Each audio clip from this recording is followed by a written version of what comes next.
सास का मायका प्रेम। रिद्धि की सास को हर वक्त अपने मायके का गाना गाने की आदत थी। अरे बस करना माँ, मामा का ये किस्सा तो 50 बार पहले भी सुना चुकी है। अरे हाँ, तो क्यों ना बताऊं। तेरे चाचा तो उस वक्त हाथ झाड़ कर खड़े हो गए थे। तब मामा ही था तेरा जो आगे आया और मदद की। देखो अब ठीक है ना, जो हो गया सो हो गया। क्यों एक बात को हमेशा गाती रहती हो। अब तो बहू घर आ गई है, उसे तो सबको मान कर चलना है ना, कि सिर्फ सास का मायका ही समझेगी वो। तभी वहाँ रिद्धि आ जाती है। माँ, आज मैं घर जा सकती हूँ? माँ को मेरी बहुत याद आ रही है। शादी के बाद एक बार भी नहीं गई। हाँ तो कौन जाता है। अरे मेरी शादी के बाद जब मैं विदाई होकर आई, इतना बड़ा ससुराल मेरा, खाने वाले 10 लोग और बनाने वाली मैं सिर्फ एक। ऐसा लग रहा था जैसे सिर्फ खाना बनाने के लिए ही ब्याह किया है।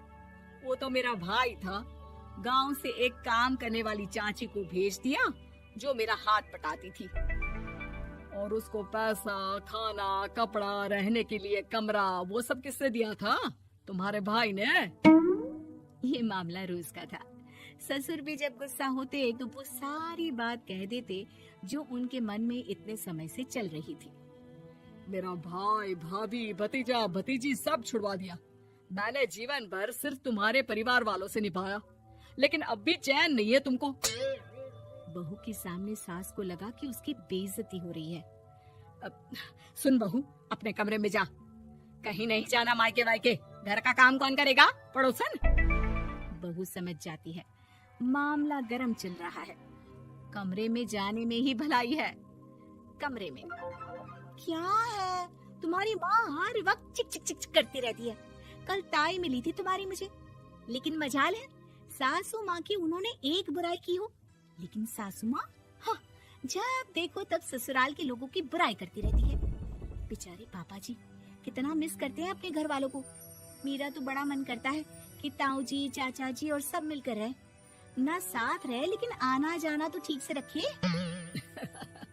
हिंदुस्तान और पाकिस्तान एक हो सकता है, लेकिन चाचा और ताऊ के परिवार के साथ हम लोगों का मिलन ना जी ना, कभी नहीं हो सकता।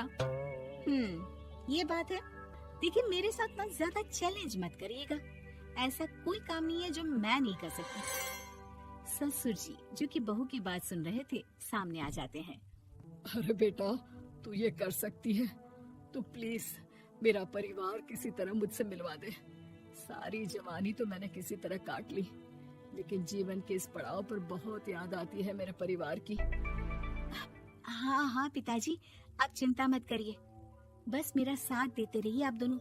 फिर देखिए कैसे माँ जी भी ठीक हो जाएंगी और पूरा परिवार भी एक हो जाएगा। थोड़ी देर बाद बहू सामान लेकर घर से निकल रही होती है कि मना किया था ना तुझे मायके जाने के लिए, फिर क्यों जा रही है? बहू कुछ कहती इससे पहले ही बेटा बोलने लगता है। क्या है माँ, वो घर जा रही है। वैसे भी उसके माता पिता ने मुझे 10 लाख दिए तब जाकर मेरा काम शुरू हो पाया, वरना तूने मेरे लिए किया क्या है? अरे वाह बेटा, बचपन से पढ़ाया लिखाया, तेरे दुख दर्द में जगी, और आज वो लोग तुझे सही लग रहे हैं। और फिर ससुराल में लड़की खुश रहे, ये तो मायके वालों की जीवन भर की जिम्मेदारी रहती है। तो ये तुमको भी तो सोचना था ना।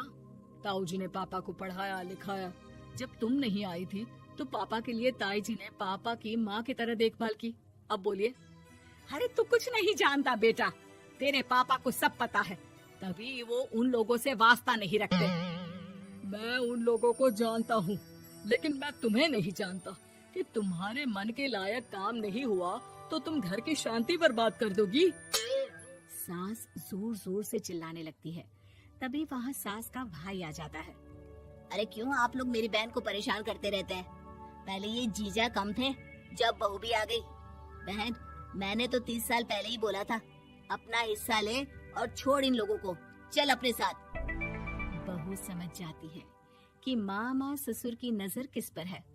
देखा, तुम लोग मुझे अकेला मत समझना, मेरा भाई खड़ा है आज भी मेरे लिए। बहू मायके जाती है और आते वक्त साथ में एक नौकरानी ले आती है। अरे बहू, कुछ खाने को दे दे। अरे आंटी, क्यों भाभी को परेशान करती रहती हो? उनके भाई ने मुझे जिम्मेदारी दी है। किसी भी चीज की परेशानी नहीं होनी चाहिए भाभी को। जो चाहिए मुझे बोलने का। आय हाय, बहू के मायके वालों का इतना दखल। ये मेरा घर है, कोई कल का आए इसे पूरा कैप्चर कर ले, ये बर्दाश्त नहीं होगा मुझसे। क्या हो गया सासू माँ? क्यों सुबह सुबह चिल्ला रही हैं? चमेली, ओ चमेली, क्या कहा था मेरे भाई ने तुझे? अरे दीदी बहुत तेज है आपकी सासू माँ। मैंने तो बोला कुछ चाहिए तो मांग लो मुझसे। अरे निकल यहाँ से, घर को रेलवे स्टेशन बना रखा है, जो देखो वो घुमा जा रहा है यहाँ से वहाँ। ये कहीं नहीं जाएगी। ये जाएगी तो घर का काम कौन करेगा? मैं। हाँ, और क्या करती हैं बहुएं? घर का काम ही तो करती हैं, इसमें नया क्या है? तभी वहाँ ससुर जी आ जाते हैं। हाँ, तो यही बात तो तुम्हें भी समझनी चाहिए थी ना। आज बहू के मायके से नौकर आ गया तो तुम्हें बुरा लग रहा है? अरे तो उस वक्त गर्मा गर्म खाना तो सबने खाया ना। ऐसा तो नहीं है कि मेरे मायके का नौकर था तो सिर्फ मेरे लिए बनाता था। अरे निकालो इसे, फिलहाल बाद में बात करती हूँ। सास का गुस्सा जोर से नौकरानी पर फूटता है। तभी वहाँ बेटा सामान के साथ आकर खड़ा हो जाता है। चलो रिद्धि, तुम ठीक बोलती हो। मेरी माँ को तो हम लोगों की कोई फिक्र है ही नहीं, ये तो सारा दिन सिर्फ अपने बारे में सोचती है। और देखिए, मैं अब से कह रही हूँ कि अब से इस घर की तरफ आपको देखना भी नहीं है। नहीं आना आज के बाद इन लोगों से मिलने। हाँ, बस कभी कभी दिन में 2 बार मिलने आ जाओ। नहीं, बिल्कुल नहीं। ससुर झूठा नाटक करते हुए। मेरी बीवी ने मुझे मेरे ही परिवार से दूर कर दिया, आज बहू मेरा इकलौता बेटा दूर कर रही है। हाय, कैसे जीऊंगा मैं? वाह, वो भाई जो आपको बेटे की तरह मानता था, उन्हें छोड़ने में तो दुख नहीं हुआ। आज खुद का बेटा छोड़कर जा रहा है तो कैसे जीऊंगा? बड़े आए। अब सास समझ चुकी थी कि उससे गलती क्या हुई है।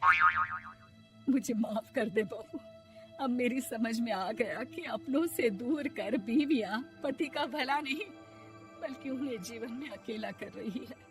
मुझे माफ कर दे, मैं अब सबसे माफी मांग लूंगी।